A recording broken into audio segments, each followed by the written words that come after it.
இந்து திருமணத்தில் டிவோர்ஸ் வழக்கில் fault theory, offences theory, guilt theory அப்படின்னா என்ன அப்படின்னு சொன்னால், ஒரு ஸ்பௌஸ் இன்னொரு ஸ்பௌஸ் மேலே அடல்ட்ரி, டெசர்ஷன், க்ரூயல்ட்டி அந்த மாதிரி ஒரு குற்றச்சாட்டுகளை சுமத்தி அந்த குற்றச்சாட்டுகளின் மூலமாக பெறக்கூடிய டிவோர்ஸ் தான் ஃபால்ட் தியரி அப்படிங்கிறது. இதில் ஒருத்தர் மேலே ஒருத்தர் குற்றச்சாட்டை சுமத்திப்பாங்க. கணவரோ மனைவியோ விவாகரத்து வேண்டி மனைவி அடல்ட்ரியில் இருக்காங்க, இல்லை டெசர்ஷனில் என்னை விட்டு பிரிஞ்சு போயிட்டாங்க, இல்லை என்னை க்ரூயல்ட்டி பண்ணாங்க அப்படின்னு சொல்லி யார் ஒருவர் குற்றச்சாட்டை மற்றொருவர் மேல் சுமத்துகிறார்களோ அந்த குற்றச்சாட்டை ப்ரூவ் பண்ண வேண்டியது யார் பெட்டிஷன் போடுறாங்களோ அவங்களுடைய கடமை தான். அந்த தியரியில் அவங்க சொல்கிற குற்றச்சாட்டுகள் உண்மையாகவும் இருக்கலாம், பொய்யாகவும் இருக்கலாம்.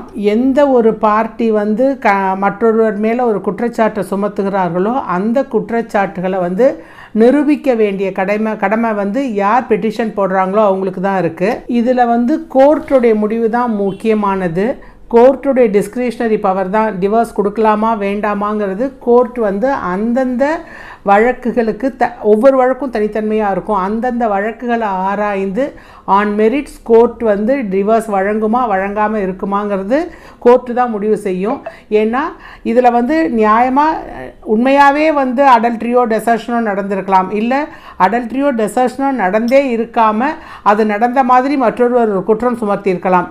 எதுவாக இருந்தாலும் அதை நீதிமன்றத்திற்கு சரிவர நிரூபிக்க வேண்டியது மனுதாரரின் பொறுப்பு தான். அதாவது ஃபால்ட் தியரியில் ஒருத்தர் மேலே ஒருத்தர் ஒரு குற்றத்தை சுமத்தி அதன் மூலம் விவாகரத்து பெற்றுக்கொள்வது தான் ஃபால்ட் தியரி அப்படிங்கிறது.